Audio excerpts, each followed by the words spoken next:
Good evening, everyone. It is Thursday, May 23rd at 5:30 p.m. and I'm calling the Salem Area Mass Transit District Board of Directors meeting to order. Will the clerk of the board please note attendance for a quorum?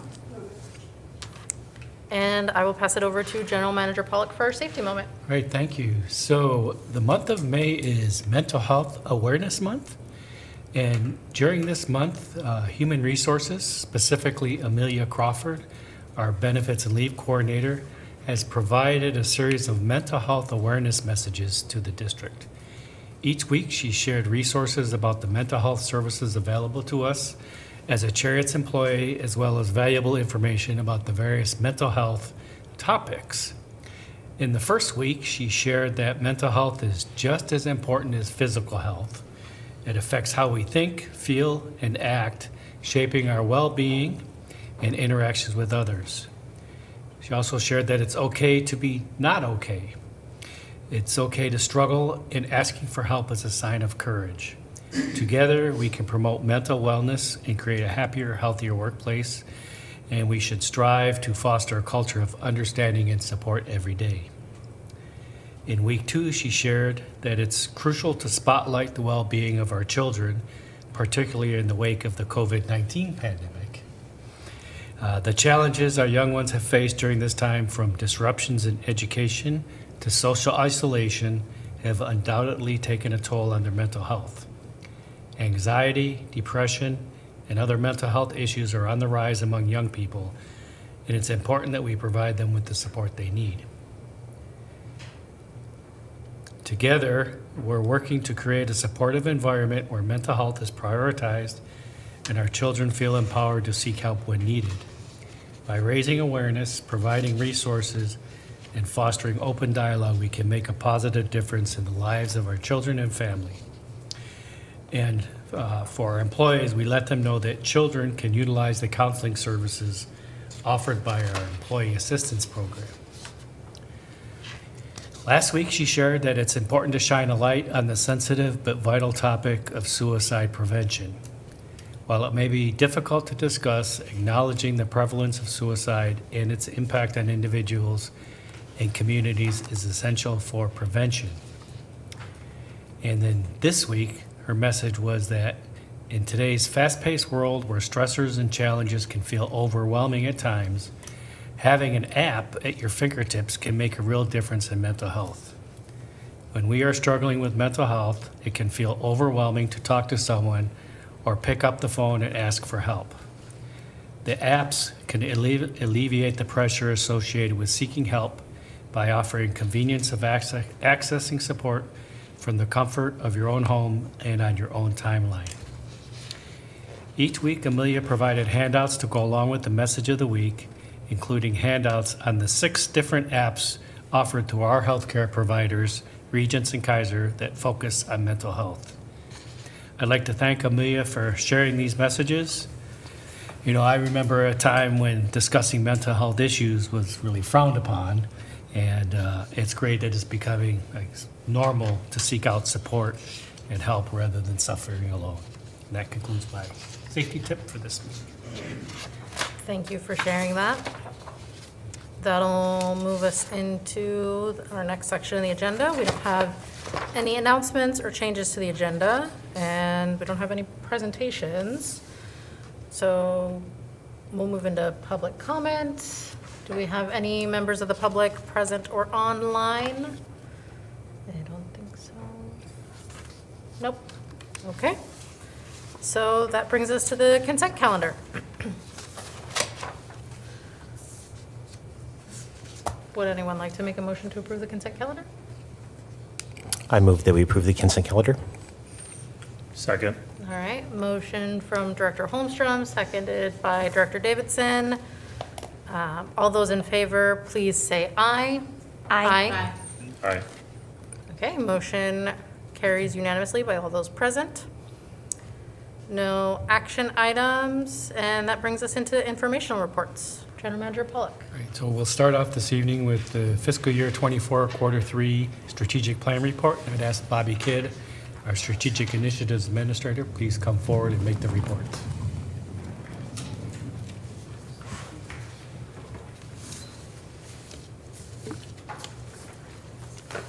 good evening, President Ina Host Pressey and members of the board. I'm honored to be here this evening to discuss the results of the strategic plan progress over the course of quarter 3. Slide. Okay, so I start every presentation with our guiding principles. By now, a couple years into the implementation of our refreshed guiding principles, we talk about them regularly, and I highlighted last time the values being talked about at the GM roundtable that we have monthly. And they've all been very meaningful, but I would like to give a shout out to May's value of the month. During the GM roundtable, Norm Johnson highlighted a fellow operator and General Manager Pollock, and a wonderful, meaningful message, and that was shared with the agency. So I would just like to highlight the values being ingrained in our agency. Next. Okay, so we have our 4 success outcomes for fiscal year 24. I last quarter went over the community value and customer satisfaction with the updated values, and I have our employee engagement score that was came out in quarter 3, so I'll be able to go over that as well. So for community value, we were at 87% for last fiscal year of the people surveyed feeling that Cherriots brings value to the community. And our goal was to increase it by 3 percentage points. And we did not make it. If you can press next, please. But we stayed in the 80s at 85. So we went down 2 points. For customer satisfaction, that's our net promoter score. Would you recommend using the Cherriots service to a friend or family member? Scale of 1 to 10, 1 through 6 are detractors, 7 to 8 are neutrals, 9s and 10s are positives, and so you get a score in between negative 100 and positive 100. Our score for last fiscal year is 52. We increased it to 55, and then our score for Lyft, our paratransit service, was 51, and we maintained. So for culture of ownership, we have a baseline of 62 for the employees that feel engaged. Now, it's not a question, do you feel engaged? It's actually, it makes up 7 questions that we ask, and we've been able to do that over 3 waves. So this is our 3rd consecutive wave that we've asked the same questions, and then we choose the 7 questions, and we find the average, and so it's 62, and we just got the score of 64. So we increased by 2. The goal was to increase by 5. We're heading in the right direction, but we did not increase by 5. We increased by 2. And then for year 2, we are focusing on the 3-year rolling budget forecast. So like I just said, those 7 questions that make up the employee engagement score, it falls under 4 categories. Do employees feel they understand what success looks like for Cherriots and how they can contribute to that success? Do employees believe they have the resources and tools necessary to perform their duties? Do employees feel their supervisors provide feedback on their performance? And do employees believe they work in a safe environment where their perspective is invited? So I just want you to keep that in mind, that those aspects make up the engagement score of 64. So let's talk about organizational tactics. We have 13 for fiscal year 23. And next quarter, for quarter 4, I'm going to be able to share the fiscal year 25 tactics coming up. And so that is rather exciting. All of our tactics fall under these 4 categories: community, customer, employee, and financial sustainability. Next. So this is the dashboard view of our progress for the quarter 3 tactics. On the left-hand side, you'll notice the breakdown of the tactics owned by every division. And then in the bottom, it shows that we have 13 organizational. So the top are divisional tactics. Those are housed within each division. Organizational is across the whole organization. On the right-hand side, you'll see 2 graphs. And we'll start with the left hand, which is the division. So we had 3 of our divisional tactics that were behind schedule, 11 are in progress, and 6 are complete for divisional tactics. And on the right-hand side, those are those 13 organizational tactics. We had 3 behind schedule, 4 in progress, and 6 complete. And we're looking for, hopefully next quarter, having more of those being complete. Next. So I am going to highlight 3 organizational tactics in their work over quarter 3. So I'll start with the employee engagement survey. So much amazing completed work during quarter 3. An implementation team was assembled and the survey instrument was finalized. A timeline was established and weekly meetings with the vendor began. The plan to popularize and socialize the 2024 employee engagement survey involved sending home postcards to all employees, hanging flyers, Otis slides, table tents, mailbox reminders, and verbal reminders. The employee engagement survey was conducted from April 1st to April 15th, so pretty recent, and the results will be shared next month at the work session with the board. A huge shout out to our HR, all of the employees who participated, and also the implementation team who tirelessly worked to make sure everyone had an equitable experience while completing the survey. Next. Another highlight is a diversity, equity, and inclusion tactic. There are now a set of DEI champions representing every division that are almost done with a 6-part cultural competency course in partnership with Shemeketa. The training is insightful, constructive, empowering, and humble. And I have a personal opinion on that because I am in the cohort, so I am enjoying every minute of it.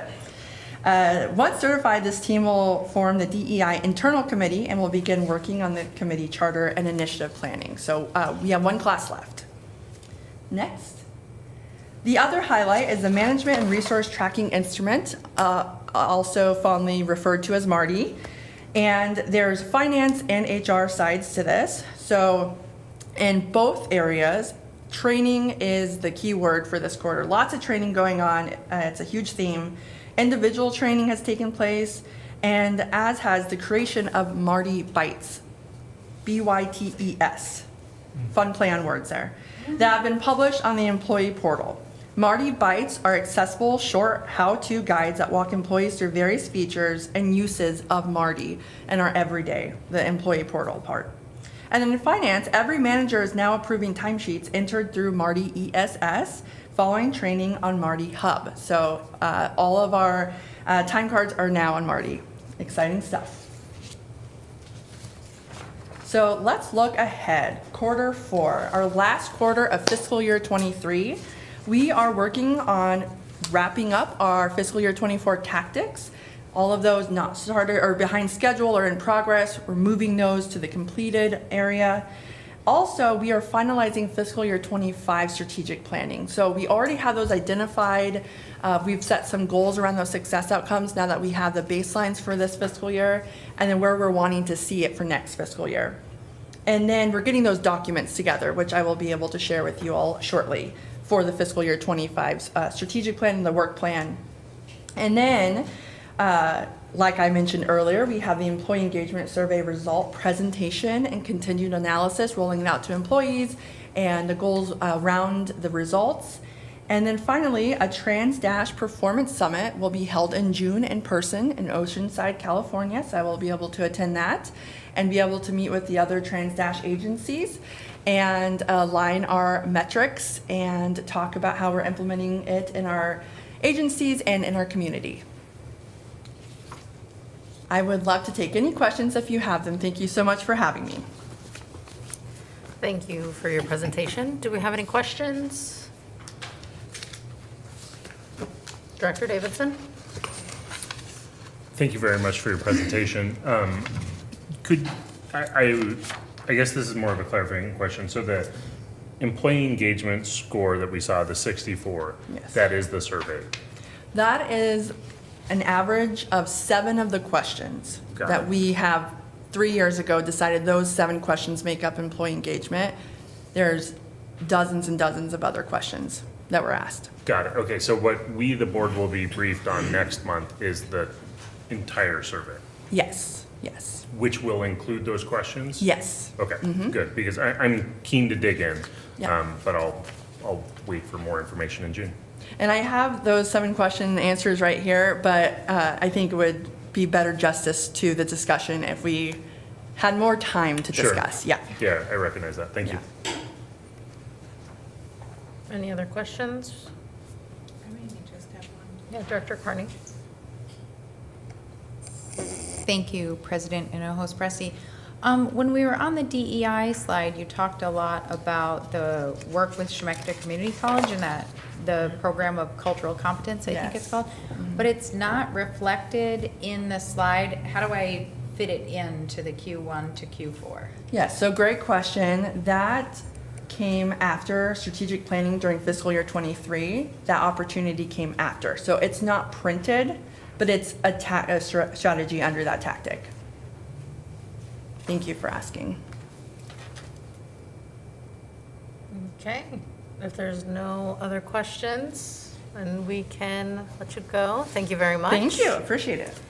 I learned earlier today that that's called the witness stand, so I guess now we'll call up our next witness.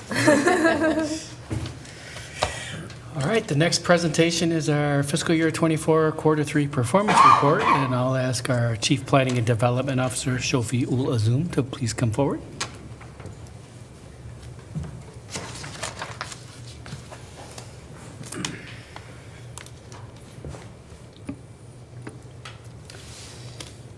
Good evening, President Hinojosa Presi and the Board of Directors. Next slide, please, Kiki. Oh, here. All right, so I would like to start this presentation with some major events that we had in FY24 Q3, starting with in January, we had a major ice storm about a week. There was a service disruption, and kudos to the service workers and frontline workers and all the staff at Cherriots to handle this smartly. And later this month, we had our kickoff meeting for Cherriots ITS, Intelligent Transportation System, on January 18. And following that kickoff meeting, we had the consultant team and vendor actually continued to do the vehicle survey, and that resulted in the bill of materials, and the end product is what kind of equipment they need to place in order. So that was complete in February, and in March, our board adopted 5310 program management plan and the coordinated plan. Next slide. This is the system overview for FY24 Q3. We had about 855,000 rides total, which is about 18% higher compared to the last year, Q3. The local routes, still the backbone of our service, about 91.5% of the total ridership is local. And the boarding per revenue hour, which is one of the key measure that we track for tracking the performance of each one of those routes, which is 15.9 for the local routes, and for the whole system it's 12.1. And overall in the system-wide, which is the boarding per revenue hour, is 10% higher than last year. So we're heading towards progress. Next slide, please. This is the ridership trend for all local fixed routes, and we're trying to show the seasonal variation, how ridership is varying in all those different months, but we have shown the ridership for this quarter specifically. And two key takeaways is like in the FY24 Q3, local routes ridership increased about 13%, which is, if you translate it into the ridership number, ridership increased from 694 to 783 for all the local routes. Maybe all of you are curious, like what happened in February. So my whole team and myself tried to figure out what is that big jump in February. So it's basically one more day because of the leap year in this year. So and also some warmer temperature. We looked at the weather last year versus this year, so a little bit nicer weather. So there's that. And overall, in general, you know, the UMO fare capping thing and also the universal fare started in August. So that kind of helped both the local and regional routes. That smooth and seamless connection is still helping actually to our ridership growth. The next slide. This is the ridership trend for regional. Same story. We have seen about 50% increase in the February. Other than that, overall in the Q3, we have seen 24% ridership increase, which is about 5,000 more riders if I translated that percentage to ridership compared to the last year. Next slide, please. This is all of our corridor routes during the weekday, and the red line, that's our target marks, and which is 20 boardings per revenue hour. This is what we aim for, and we have seen Route 19 is the only one which is above that target, but there are so many other routes pretty close to that target line. Route 21, 3, 5, and 4, and 11, Route 2, all of them are pretty much 18 and plus, pretty close there. In terms of total ridership, so put it in a perspective, even though 11 is on the 6th or 7th in the productivity ranking, but 11 carries about 122,000 ridership in those last 3 months because of the longer length and more vehicles on that route, so that carries more ridership overall in there. Looking at the lowest one, Route 17 and 18, that has about, we're halfway through the target line, but still they carry, Route 17 is 31,000 ridership in the last 3 months, and Route 18 about 20,000 ridership. We also looked at like which routes we're seeing promising growth in terms of percentage increase of the ridership. So Route 19 and 5, we have seen significant increase of ridership in this quarter in terms of percentage of growth. Next slide, please. This is weekday coverage routes. So just a friendly reminder, the coverage routes, we have a lower target of 10 boardings because we're trying to connect those people to the main core corridor routes. We have seen almost 16, 23, and 7 achieve the target, and which is pretty nice. And Route 14 is a loop route in the Kaiser area. We're pretty close to the target line, about 9,000 rides in the last 3 months, so 3,000 rides per month, which is pretty promising for that route. Overall, in terms of overall growth and ridership growth wise, we have seen 26, 27, and Route 6. The percentage is much higher, but those routes like Route 26 have 3,000 rides in the last 3 months, so 1,000 rides a month. So overall, it's not much higher, but in terms of percent increase, we have seen significant increase. We also looked at like Route 27 and Route 12. Those ridership number is even higher than the pre-COVID numbers. So those are overall low ridership number, but it's growing. And especially for 12 and 27, it's much higher than the pre-COVID number. Next slide. The Saturday corridor routes and consistent story, Route 21 and Route 19 performing very well. And Route 3 and 5 also achieved the target of Route 20 boardings per revenue hour. And Route 4, 2, and 11 pretty close to the target line. Those are performing well. I would also like to touch base on the low performing routes, for example, 17 and 18 consistently lower there. We're halfway through where it should be. However, in terms of the ridership percentage increase, I looked at the 17, we have seen about 31% increase of ridership compared to the last year, same time period. And also for Route 18, we have seen 17% increase in ridership compared to the last year, the same time period. So everything is growing and towards the target, but it's slowly and steadily. So I'd just like to put it in perspective. Thank you. Next slide. This is the Saturday coverage routes productivity. We only have 3 routes on Saturdays for the coverage. And 2 of those 3 routes have met the target, which is 10 boardings per revenue hour. And Route 6 is halfway through. And to put it in perspective, we have about 1,200 rides in 3 months for Route 6. And the Route 6 is connecting downtown transit center to the Fairbox industrial area, just to give some context on that. And on Saturday, this is an hourly service. And however, we have seen 13% ridership increase compared to the last year, same time period. Next slide. The Sunday, all local routes. So you may have seen on the Route 7, there is an asterisk sign. That means this is the only route that is not a core corridor route, but still we operate on Sunday. So that is what asterisk means. And also for Route 7, our target is 10 boardings, not 20. So rest of the routes, we have target is 20 boardings per revenue hour. And similar story, Route 21 and 19 achieved the target of 20 boardings, actually crossed it pretty significantly. And then Route 7, which is Mission Street and connecting DTC to the Hawthorne. And we have seen it's pretty close to the target of 9.5 as of this quarter. Next slide. And the weekday regional routes. Regional routes are slightly different, and the ridership overall is much lower than the local routes. Just to put it in perspective, Route 40X is the most successful routes in terms of ridership, in terms of productivity, in terms of everything.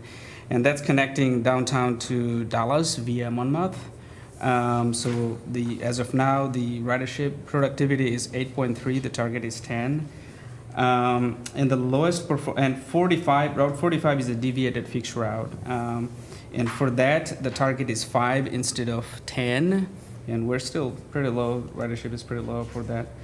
And out of all those regional routes, the lowest performing routes is Route 80X, which is connecting Wilsonville to Kaiser.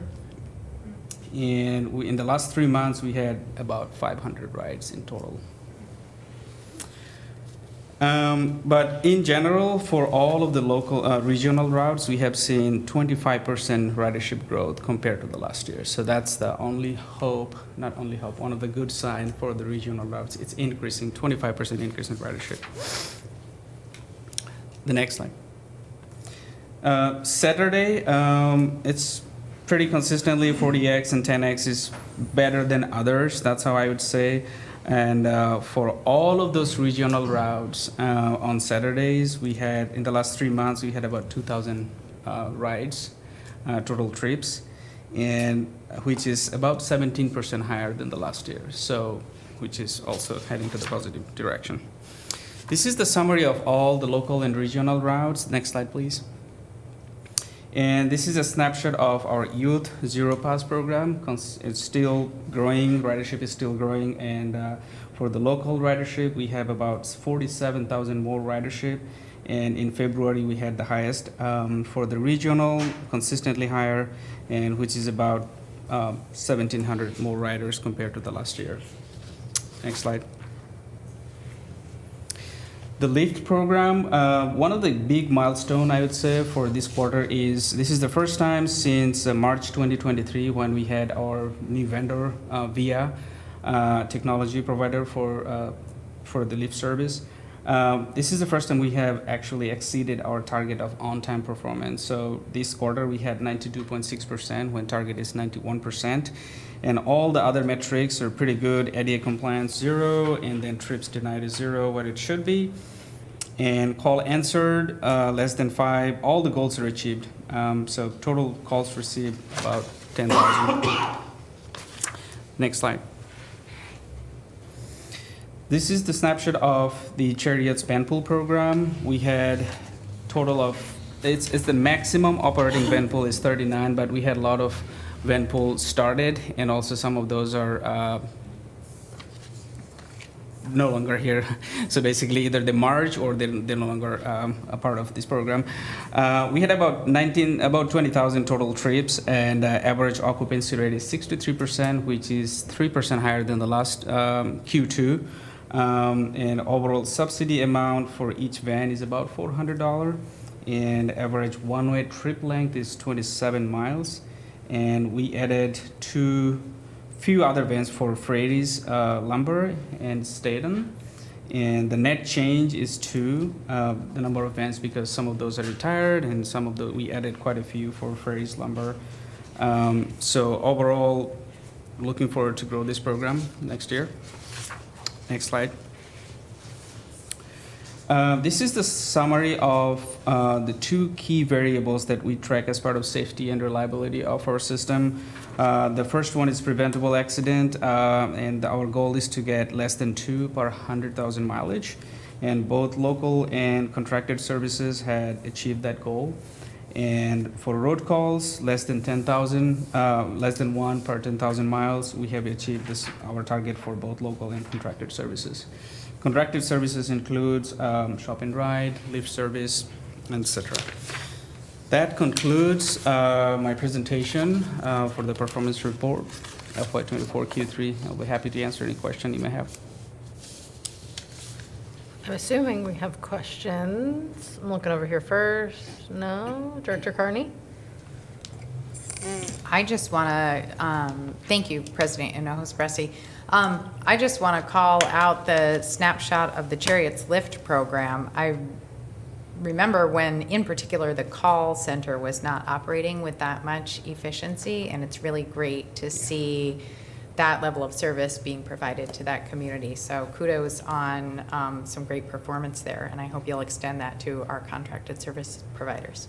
Yeah, thank you, Director Carney. Yes, it's actually getting better as we move. So these numbers will be, as I know that for this quarter, I mean the next quarter, the numbers will go even better. So it's heading to the positive direction.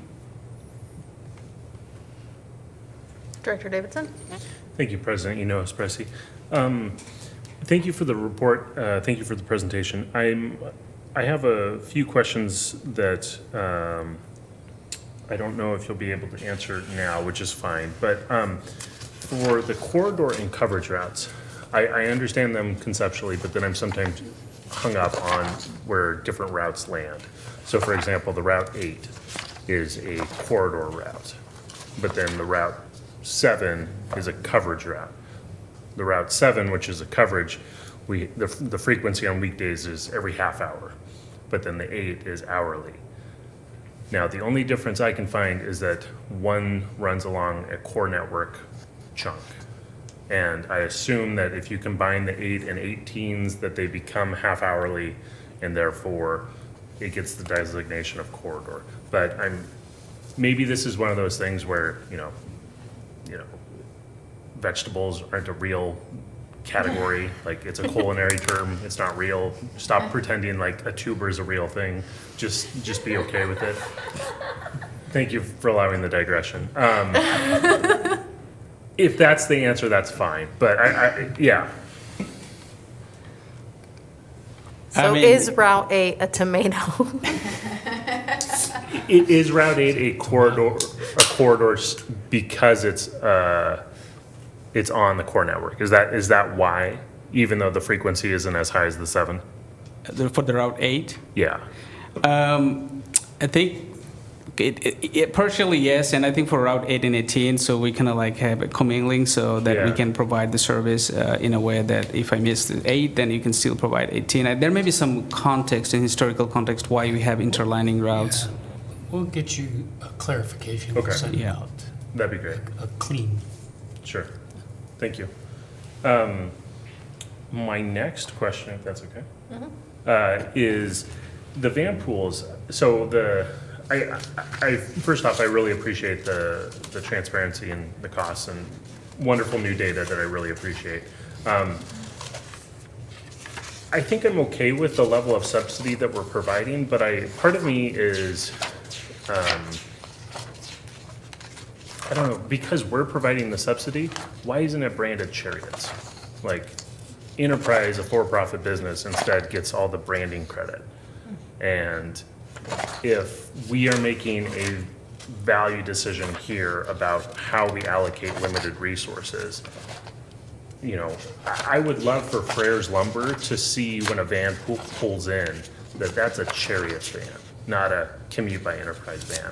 And I know that was a decision made a few years ago to consolidate branding under a unified thing. So it's not a question with an answer for today, but it's something I want to flag as to, my personal preference would be that we get the credit for the subsidy from a branding perspective. Maybe there's perfectly reasonable legal reasons for why we don't do that anymore, but just wanted to flag that. And then the last thing is, as you look at West Salem, I want to channel Joaquin or Director Laura Midkiff right now to say that I would be very curious, especially once the comprehensive operation analysis is done, to take a look at how travel patterns on our West Salem routes have changed because of the Youth Zero Pass program. And I based on some of this high-level data, I have some hunches, but I would love to see a closer look at that, and maybe in a redesign that takes into account the location of West Salem High, for example. So again, not a question, just some more rambling. But that's the extent of my rambling. Yeah. For now. Thank you so much. I think that's a really good comments. We're exploring the improving the mobility in the West Salem to Route 26, 27, and how we can better serve COA will definitely help us to reshape the mobility in that region, in the specific area. And we're also exploring if there is microtransit or any other solutions can serve the area better than fixed route. So this is on our radar. We're actively working on that. Thanks for the comments. Thank you. Any other questions from folks? No? Okay. Well, thank you very much for your presentation. And I also appreciate you like kind of anticipating some of our questions. For example, like the one in February where you knew that we were going to be like, why, what's the difference? So Right. thank you very much Yeah, again. thank you so much. All righty. We'll get it back over to General Manager Pollock for calling up our next witness. Right? We'll have to find a correct term there. So. Oh, you don't believe Our me? next report is, no, I believe you, but a better term. The fiscal year 24 Q3 financial report. I'll ask CFO LaRue to please come forward.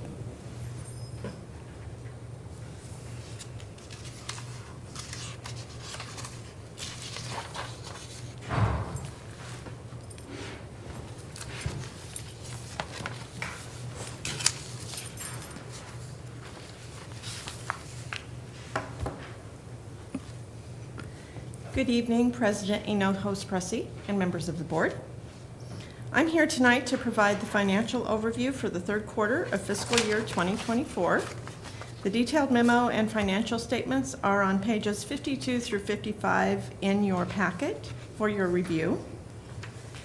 But referring to the overview, we had a lot of activity for audits that were finished up in Q3. The report of independent auditors, the deficiencies in internal controls, and the fraud and noncompliance with laws and regulations were all completed in quarter three with no deficiencies. The NTD agreed upon procedures annual was not completed by the end of quarter three. It has been by now, so that's quarter four, but that was also completed without deficiencies. The GFOA Excellence in Financial Reporting Award is now under review for this now 12th year, so we will hear about that later in the FY25 fiscal year is when we'll get the results on that. Next slide, please. The general fund financial performance, the year-to-date revenues, which we would expect to see them at 75% or above for the 3 quarters, we're at 86%. The expenditures should be below 75%, and year-to-date, we are at 65%. The largest percentage is in the finance division at 69%, and the lowest percentage is in the general manager's division at 51%. For the Transportation Programs Fund, the revenues are currently at 21%. This is trending low because we have our 5307 funding that has been put into trams, but it takes a lot of processing time. So we're waiting for that to be obligated. As soon as that's obligated, we can draw that down and recognize the revenue. If that is not processed by the end of the fiscal year, then we will go ahead and accrue it. So we will have it in this fiscal year regardless. And then for the expenditures, again, we should be at 75% or less, and we're at 61% for the Transportation Programs Fund. The capital fund financial performance is trending at 31%, so it's been consistent throughout the year. And many of the projects, as you know, are rolling into FY25. And then the expenditures are at 48%.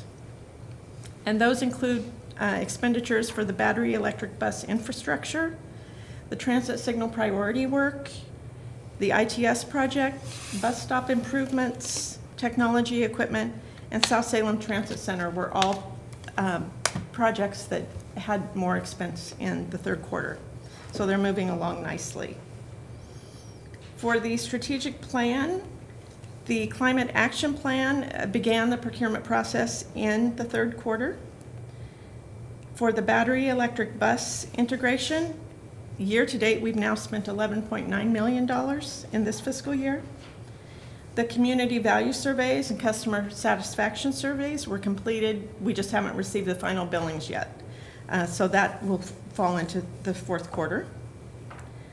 The Cherriots Intelligent Transportation System incurred expenses in the third quarter of $277,000.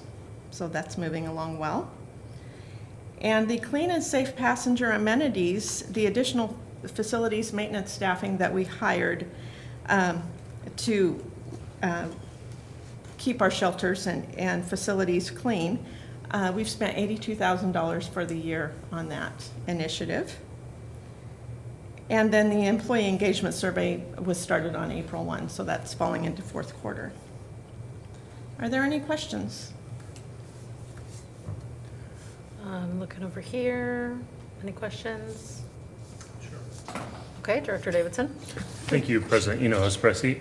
For the property tax, I saw that we were at 103% of projected. Is that, and you'll have to forgive me, I don't recall past reports at this point. Is that a reflection of us being conservative in budgeting and then often getting more property tax revenues? Or is this, I guess, why more than what we expected?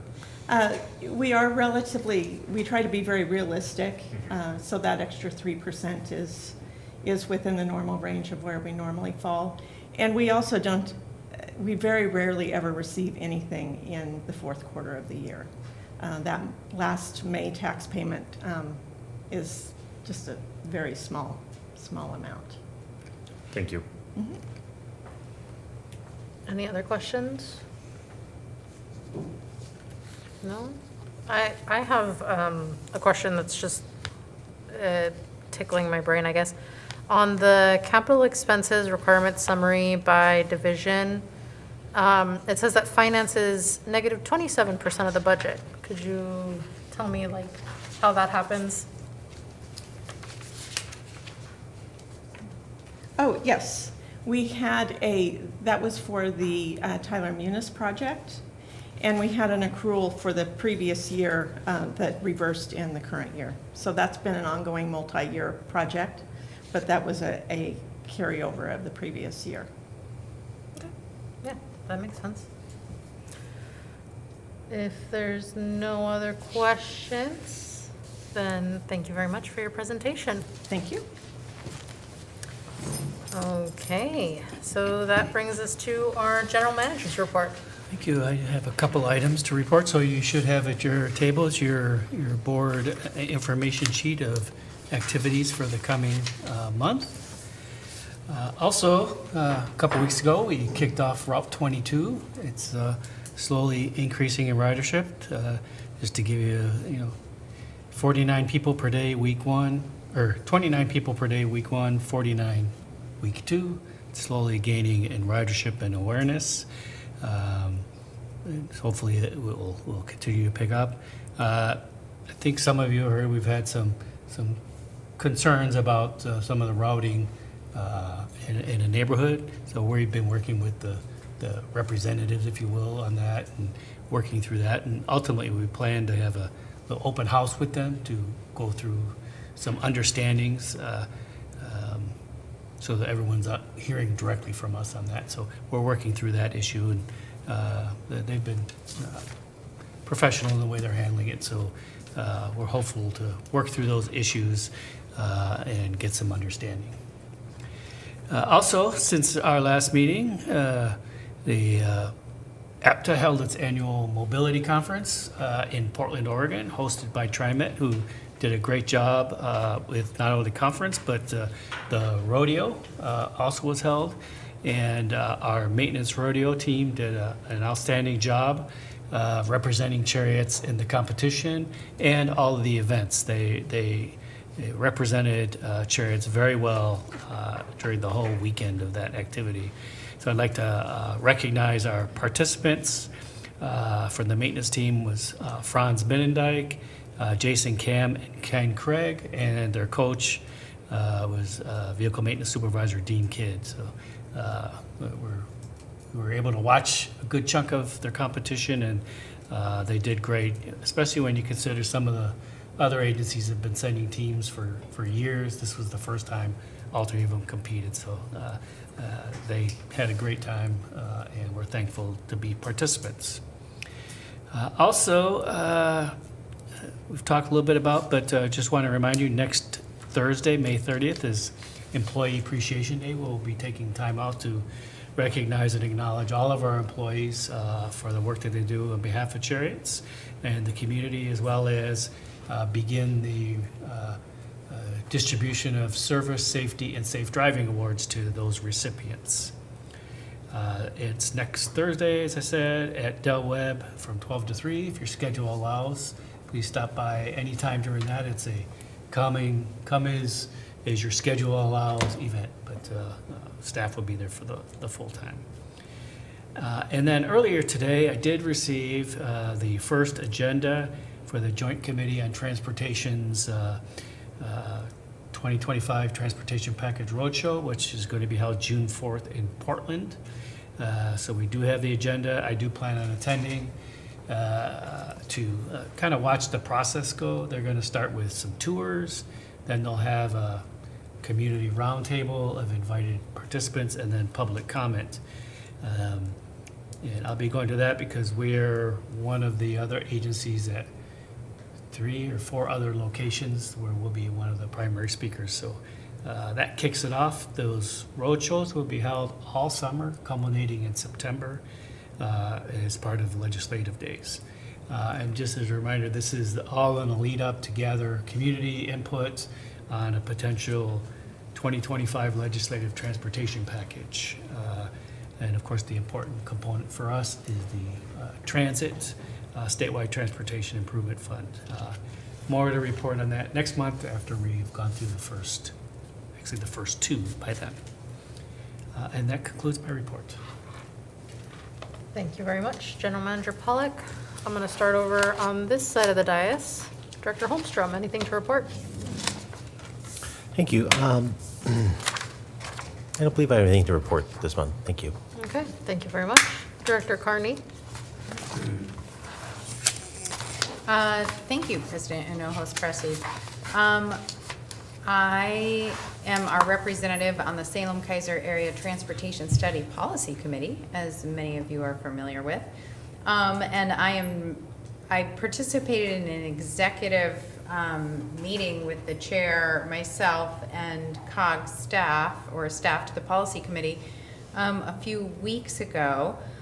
Though I am surprised to find that in our packet for next Tuesday's meeting, we will be having a conversation about the voting structure for the MPO, and the action requested is that we recommend enlisting the services of a facilitator for progress on the conversation about the MPO voting structure process and updating the cooperative agreement and policy committee bylaws. So I have some homework to do in that packet, and I look forward to reporting to you all next month.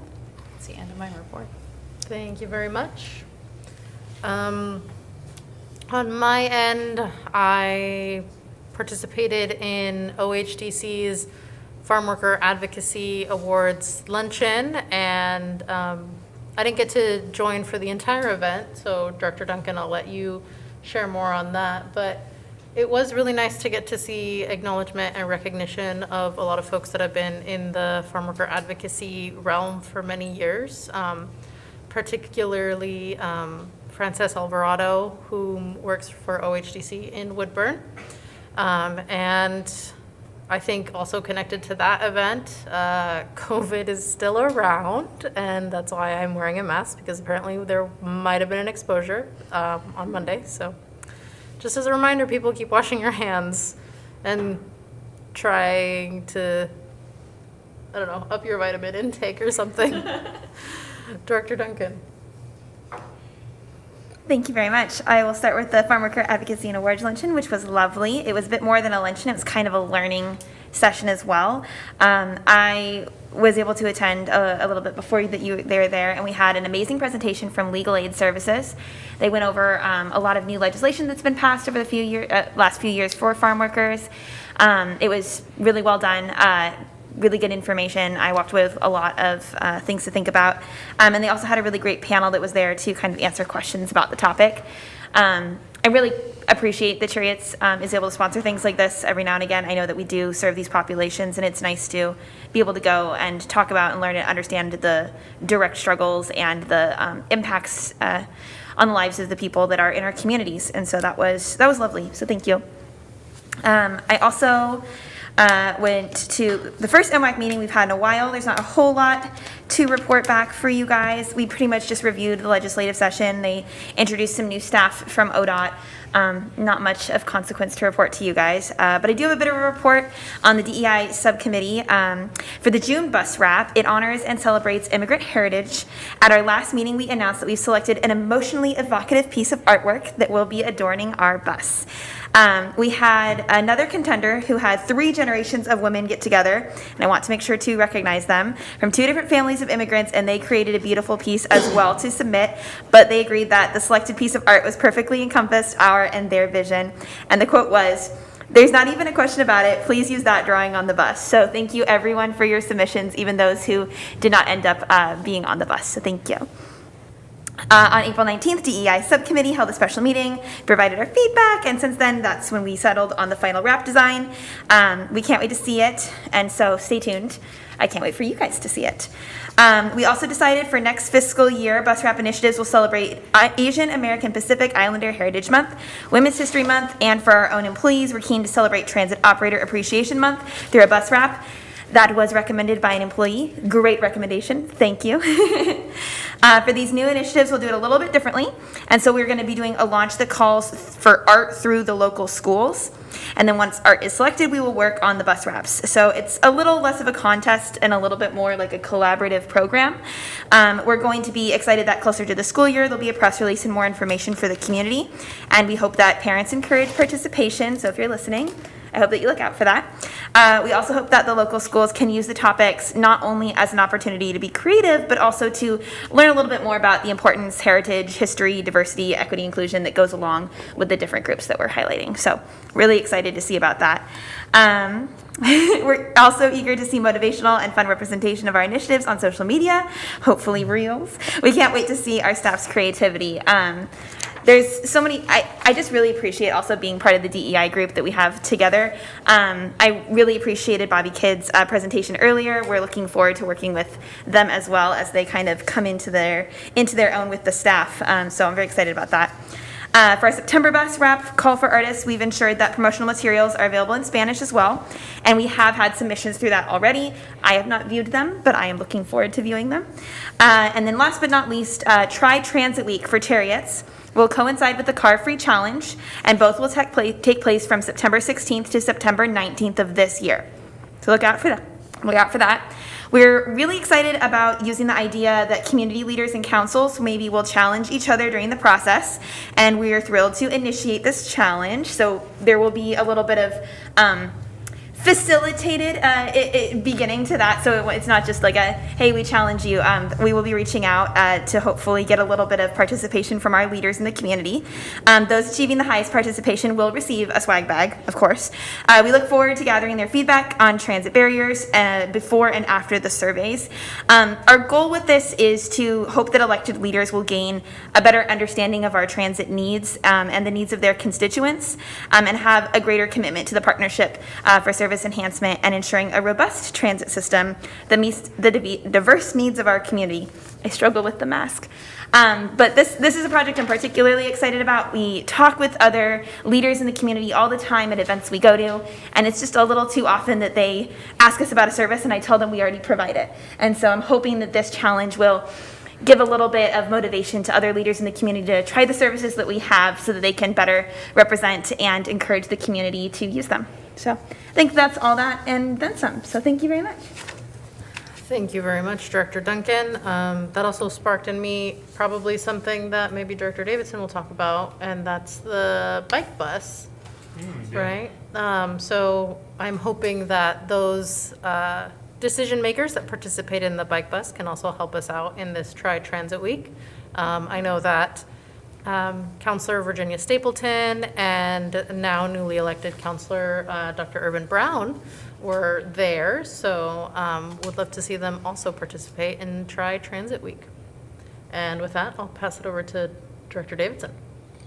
Thank you, President. I'll maybe start with the bike bus. So myself and President Hinojos Pressey, as well as a few other community leaders, as she mentioned, we participated in the first bike bus in the Salem-Keizer area. And if you're unfamiliar with the term, a bike bus is simply like a bus where it's multiple people going in the same direction to the same destination. But instead of sitting down on a comfortable bus, you are sitting on a somewhat comfortable bike saddle. And there were about 10 kids that joined us. So we met at Chemeketa and then went to the middle school, which name is? Stevens Middle School. Stevens Middle School in Northeast Salem. Yeah, it was great. Good turnout. Safe routes to school, this Salem-Keizer branch of it is phenomenal. It was an incredibly well-organized event. The excitement from the kids was palpable, and then the support from the teachers and the school district is very, very exciting to see. The science teacher that coordinated it, I loved how excited she was and the rapport that she had with the students. So it was just very, very exciting to see. Hopefully there are many more of these bike buses that take route all across Salem-Keizer. And that is maybe a thing to flag is that my understanding is that Salem-Keizer's Safe Routes to School funding principally comes from SCATS dollars. And if we would like to see an expansion of some of these efforts, perhaps that's a conversation that the SCATS Policy Committee needs to have. So just flagging that. So that was Bike Bus. Speaking of Council of Governments, I believe it was this week, we had a budget committee meeting, and I want to acknowledge Deputy General Manager David Trimble for participating. This was his first time participating on the COG budget committee. The COG, like Cherriots, has community members that serve on the budget committee along with board members. However, because of our unique organizational structure where we're a voluntary association of different local governments, those community members also happen to be individuals who are in the employ of these different governments. And so David Trimble joined us as a representative both of the community in which he lives, but also with Cherriots. And so I'm consistently amazed by all the good work that the Council of Governments does, especially for the less populous locations within our 3-county area. Also with COG, I believe it was 2 weeks ago, or maybe last week, the Legislative Committee met on Wednesday, and we heard from the Oregon Department of Transportation's Government Affairs Manager, and she talked a lot about ODOT's thinking around funding as looking forward into the 2025 session. She appropriately painted a dire financial situation for ODOT. She correctly pointed out that there are a lot of structural issues with funding at different parts within ODOT.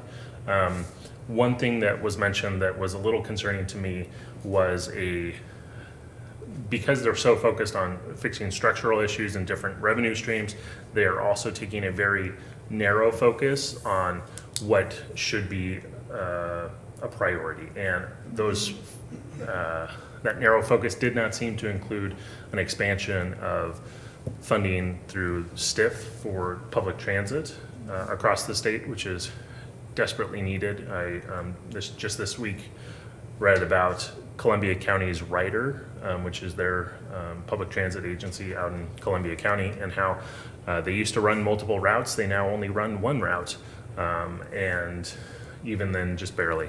It has even fewer runs than it did before. So the need for STIF, while I think would be really, really important here for Salem-Keizer, the impacts statewide would be significant as well. And I think that's something that we need to accurately convey not only to ODOT staff, but of course to the legislators making those funding decisions.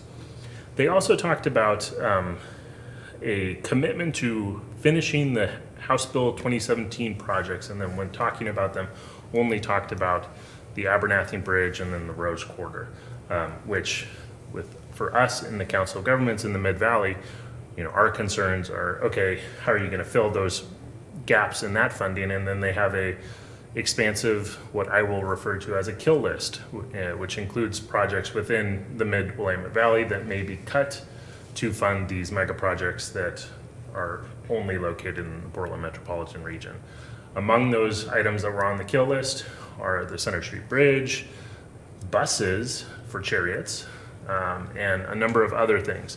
And so I'm particularly concerned about that. I fully recognize that ODOT is in a difficult financial situation that will require creative thinking, but that creativity should not just be limited to ODOT's primary concerns. And if it is, I think ODOT's concerns should be narrowed. If their focus for these kinds of funding things are going to be narrowed, then maybe some of the things that they currently do should be taken off of their hands.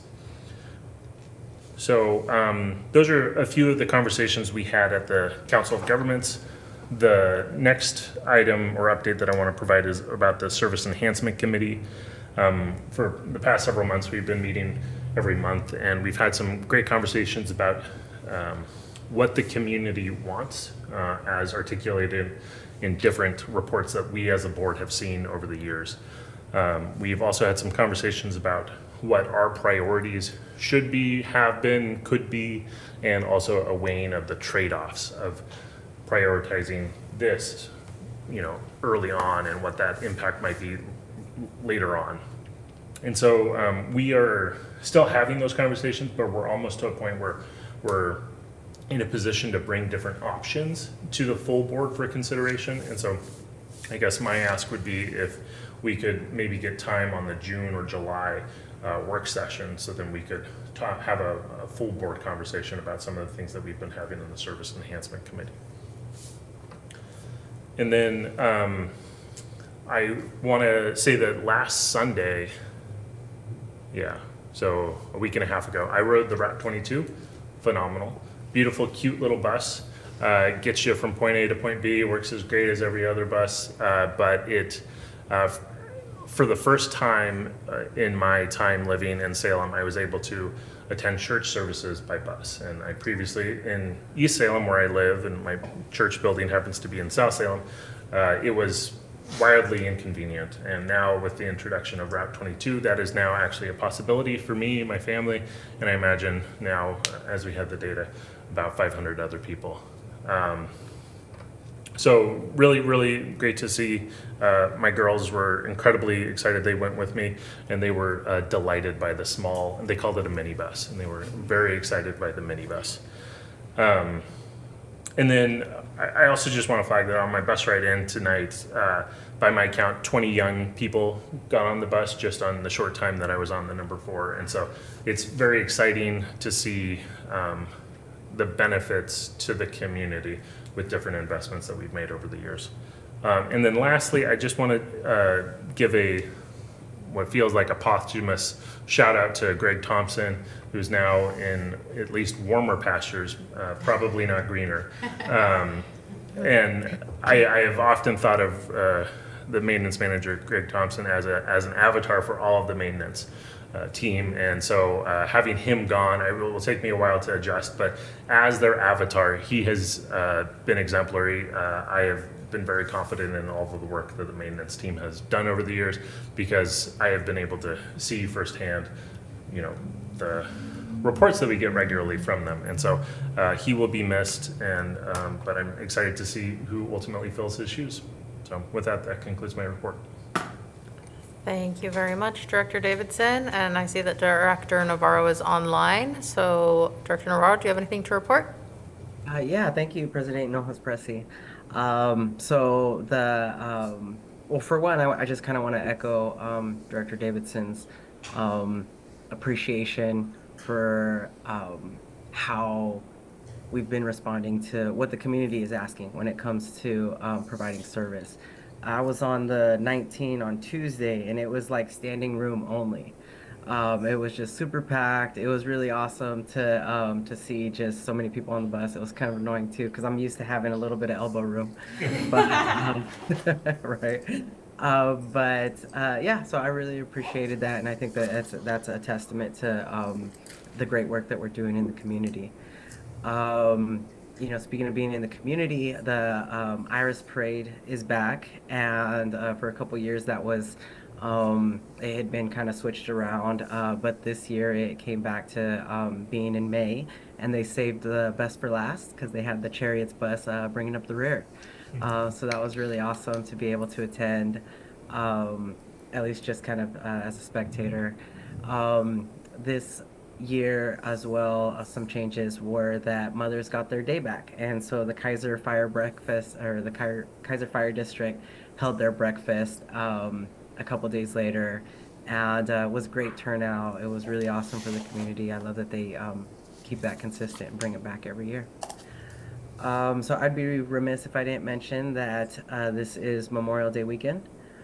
So while a lot of folks kind of just see this as a 3-day weekend, at least a tradition that in my family is we go over to Rest Lawn Cemetery over in West Salem, and we go plant flags out there, just to show a little appreciation for those folks that made the ultimate sacrifice while in uniform for our country. So I just wanted to mention that that's coming up, and the Oregon Department of Veterans Affairs is going to be hosting a event downtown at the Capitol at the World War II Memorial. If you guys can attend, that'd be awesome. Lastly, June 1st is free fishing weekend. So if you got a couple littles that would like to learn how to fish for the first time, there's some opportunities in Kaiser and all throughout the state to be able to get out on the water. You won't have to worry about permits or anything like that. It's a great opportunity to allow folks to practice fishing and see if it's something that they would be into for the future, and then eventually purchasing their permits so that they could do so legally. And with that, that concludes my report. Wonderful. Thank you very much for sharing all that. And with that, it is 6:37, and we are adjourned.